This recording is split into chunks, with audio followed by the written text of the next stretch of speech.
Og næste kategori, det er ikke den bedste film fra 2023, men den bedste film, vi hver især har set i 23. Ja. Men du slutter, så du får også lov at starte. Så jeg har 2, og den ene er Where Do We Go Now? Yes. Og den anden er Moonrise Kingdom. Where Do We Go Now er en... altså jeg er simpelthen... det er jo en kvindelig instruktør, og Rasmus, nu må du hjælpe mig. Hun hedder Nadine Labaki. Ja. Og hun er hvor er hun fra? Er hun fra Iran? Nej, fra, hvad hedder det? Ja, det kommer til om lidt. Ja. Men den er virkelig, virkelig fin, og så har den jo sådan en, sådan ser Rasmus ud, når han tænker. Så har den, du har ikke set den, vel? Nej, det kan du godt gøre. Du må godt google den, Rasmus. Men den er med en masse fantastiske... Libanon, så var den sagt. Med nogle meget, meget stærke kvinder, som har en mission. Og det handler om at kunne bevare det, der er vigtigt i livet, nemlig at holde fred. Vi må godt være uenige, men vi må også godt, det er vigtigt, at vi er sammen og kan finde ud af at være ordentlige mennesker sammen.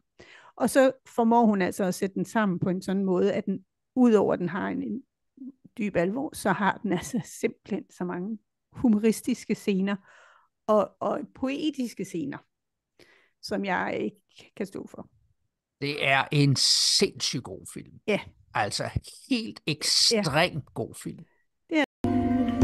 إلى أهالي قريتنا الحبيبة ندعوكم إلى اجتماع تشاور بخصوص هالاشياء الفلطعمة اللي عم تعملوها.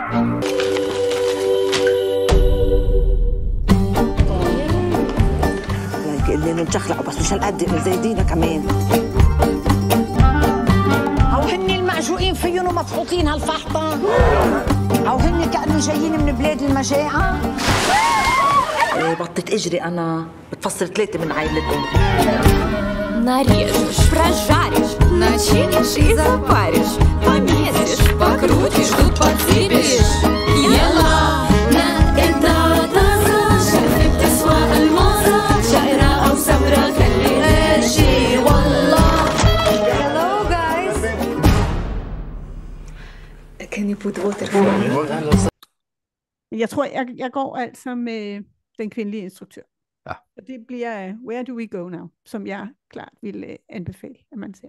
Jeg synes også, at den er lige takket bedre end Moonrise Kingdom. Men begge meget, meget gode film. Ja, så tak for det, Rasmus. Jeg tager den. Ja. Yes. Jamen, jeg gik jo ind på min letterbox og så, hvad har jeg arrangeret højst i år. Der er 4 film, jeg har givet 4,5 ud af 5 stjerner. Nu nævner jeg bare de 4. Den ene ved jeg, det skal ikke være den. Men jeg har set Dronningen i år. Og jeg har set Lady Bird. Så har jeg set Princesse Mononoke.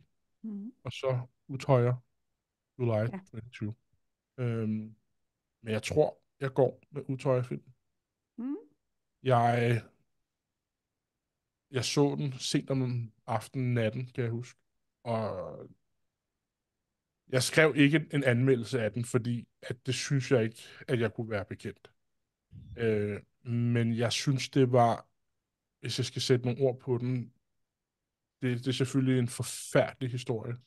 Men filmteknisk, så er det en fantastisk film.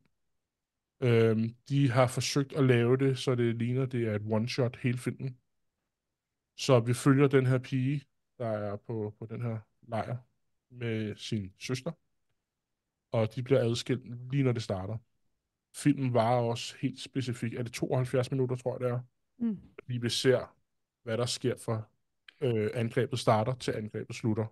Og så følger vi kun hende og ser alt, hvad hun går igennem. Og fra en filmteknisk side, så var musikken med til at skabe en stemning. Al den her synkron lyd, der er med, hvor vi kan se, hvad der sker. at vi kan høre de her skud i baggrunden konstant. Det skaber bare en stemning, som jeg sad bare, hvor har jeg det bare dårligt lige nu. Ikke? Mm. Jeg synes, det var en sindssygt stærk film. Og så jeg hørte og læste efterfølgende også, at vi jo ikke lave en trailer til den. Og det kan godt være, at jeg så, der er kommet en jeg tror, at BBC der har lavet en trailer, men vi snakker om, at der skulle nogle trailers ind i den her video. Og det bliver svært at finde noget til den her, fordi at de havde et bevidst valg om, at de her ofre i den her tragedie skulle ikke se sig selv i den her klip på nettet, hvor der er nogen, der portrætterer dem. Og det synes jeg var ret vigtigt, at man ikke gjorde det, og derfor er det også, selvom det er bygget på en rigtig hændelse, så hende har vi følger, at det er en fiktiv person. Og jeg synes, de behandler den her sag på en rigtig god måde, og filmteknisk er det en klassefilm. Så jeg går med den film. Det synes jeg var en virkelig, virkelig god film. Og jeg kunne sagtens være gået med Satan Tango, men den har jeg jo ligesom sagt haft en gang, så af den årsag bliver det ikke den. Jeg kunne også være gået med en Bergman-film, som jeg ikke har set tidligere faktisk, men som er gået direkte hen og er blevet min favorit Bergman-film, nemlig den, der hedder Som i et spejl, som er hvad jeg var fuldstændig lagt ned, da jeg så den. Altså, det er bare mesterligt lavet. Men den film, som jeg vælger at gå med, det er den film, der hedder Portrait of a Lady on Fire, som er en fransk film af Céline Sciamma. Vous allez devoir la peindre sans qu'elle le sache. Elle pense que vous êtes une compagne de promenade pour quelques jours.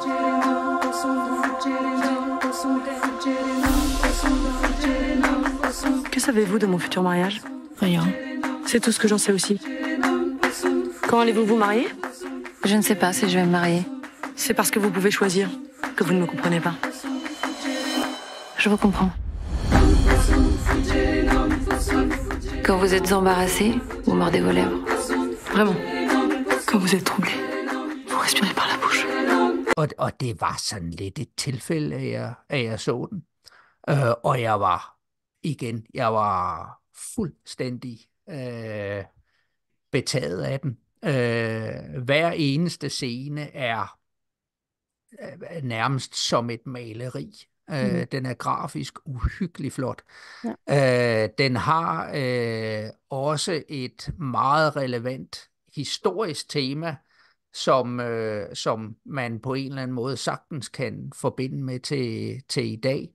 Den har en masse små, skal vi kalde det, allegorier, som man kan lægge og analysere på. Og så var det bare ypperligt skuespil af de to kvindelige hovedpersoner. Portrait of a Lady on Fire er min favorit fra, jeg har set i år.